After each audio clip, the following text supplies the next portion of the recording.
Daniel Basilian, 27 years old, Abington, Massachusetts, United States Marine Corps. Killed in action, 23 December 2013, Afghanistan. Aaron.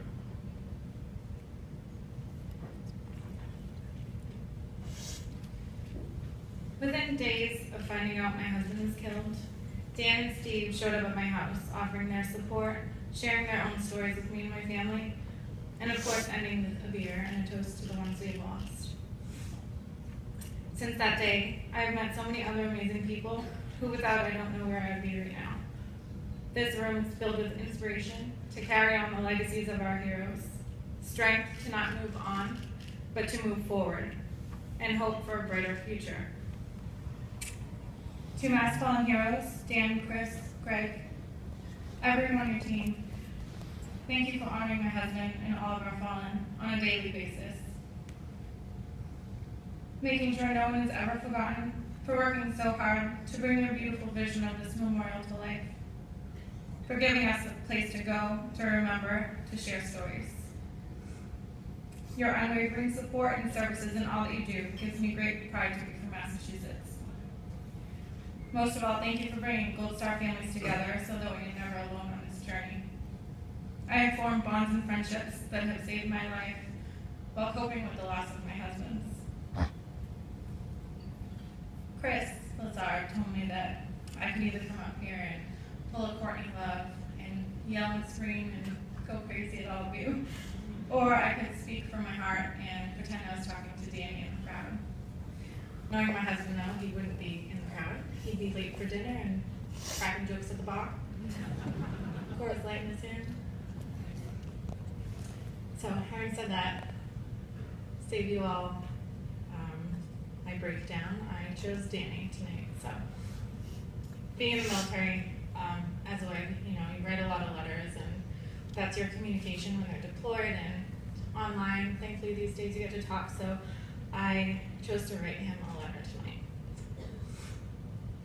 Dear Danny, I was 15 years old, sitting in science class, the same room you used to walk by in the hall and yell, "Little Doyle," getting me in trouble by the teacher. I remember getting the news that at the time I didn't know would change my life forever. September 11th. Watching the TV, seeing the planes crash, the towers fall. That day ultimately shaped who you were to become, where our lives would take us. Not long after, you asked me what I would do if you were to join the military. I said I would miss you, of course, but support you 100% in whatever you decided. A few years later, there they were, all the papers and pamphlets spread across the coffee table of my childhood home. After going back and forth weighing the bonuses and benefits of each branch, you chose what I knew you would all along. The big fat $0 sign-on bonus, and the most rewarding perk of all, the opportunity to earn the title United States Marine. Our high school relationship of talking and seeing each other every day quickly turned to long distance and a life full of countdowns. 3 months of boot camp, how many more days until I get a phone call? 210 days left of deployment until I get to see your face. The dreaded airport drop-off day that always crept up, and instead of goodbye, it was, "I'll see you at our wedding." 8 more months seemed like nothing in comparison to the lifetime we would spend together. I grew accustomed to being apart, which made reuniting that much sweeter. Then you came home. And at 23, we were married and lived in beautiful places as we started our new life together. After nearly 8 years in the military, 4 years of marriage, 2 deployments, you went off to serve your 3rd and final tour in Afghanistan. After what always felt like too short of a visit, you drove off in your car that you loved so much, your music blaring, your family and friends watching you out the window, and your crazy wife chasing you down the street for one last kiss goodbye. If I'd only known that it would be the very last. I looked forward to your return when we would start our next chapter. A normal life like our friends and family had back home. We would celebrate our 5th anniversary together, spend the holidays with our families, take a picture in front of the house that we would buy, on the farmer's porch that you planned to build, where our future children would play.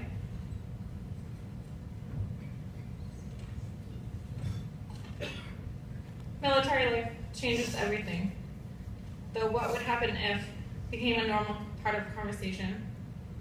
So what did you do today? How was work? What are you making for dinner? What would you do if I died? Well, that's not going to happen. That will never happen. December 11th, 2013 brought news of a local Marine killed in action in Afghanistan.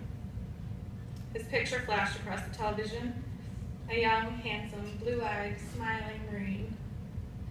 My heart sank and I thought, I can't even imagine. I thought of his beautiful fiancée that he had back home, who probably had the same countdowns as I did for Danny. I thought about his friends, his family, and I thought of you. I would soon get a phone call from you with reassurance that you were safe and I could breathe again. The last time we talked, you blabbed on and on about the bar you wanted to open and your future plans. You let me know that I was allowed one free drink, a mojito. I don't even know why you chose mojito. Guess I can cheap rum. I love you too. Click. I remember everything about December 23rd. It was a dreary, cold, and rainy Monday. I wondered if you got the package I sent you for our anniversary and Christmas. December 23rd was a day that I could have never prepared myself for. My hopes and dreams shattered in an instant, and after one glance out the window, my life would never be the same. Is Danny okay? I ran out and asked, but I already knew the answer. That's why we're here, they said. I'll never forget their voices, the stern looks on their faces, the single tear that rolled down his cheek. On behalf of the United States Marine Corps, we regret to inform you. I was right, the feeling is unimaginable. My biggest fear, a fear far beyond my worst nightmare, had become reality. That night, it was your face that flashed across the television screen. You and all my life's happiest moments. Days on the beach in Hawaii, family get-togethers, and our wedding day. At 27, I had lost my husband, my future, my protector, the person who I loved most in the entire world. You died with honor, being brave. You died protecting, being a leader, a fighter. You died for our right to live. You made a difference in the world. You saved a life, and you continue to save mine every day. Of the countless emotions I've experienced, the immense pride I have for you outweighs them all. I was and always will be so proud to be your wife. For the past 12-something years, I have been in awe of you, the magnetic, hilarious, larger-than-life boy, turned man, Marine, who everyone wanted to be around. The world has truly lost the greatest person I have ever known, and I will forever be grateful for you, the life we shared, and all you have sacrificed so others can live free. Any strength I have is because of you, and I will carry you with me every day as you inspire me to find the good that I know this life still has to offer. Your life lived, your sacrifice made, and the greatness you strive for and achieved, we will never forget. Thank you. Yeah.